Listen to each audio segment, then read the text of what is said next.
হাজারো মুসল্লির উপস্থিতিতে সম্পূর্ণ হল শ্রীগৌরী ঈদগাহ ময়দানে ঈদুল ফিতরের নামাজ। নামাজ পরিচালনা করেন উত্তর পূর্ব ভারতের আমিরে শরীয়ত হজরত মৌলানা ইউসুফ আলী সাহেব।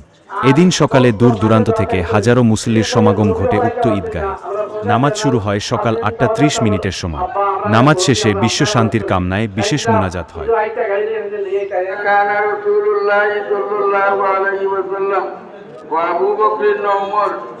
رضي الله تعالى عنهم يصلون العيدين قبل الخطبة. الله أكبر الله أكبر لا إله إلا الله والله أكبر الله أكبر ولله الحمد.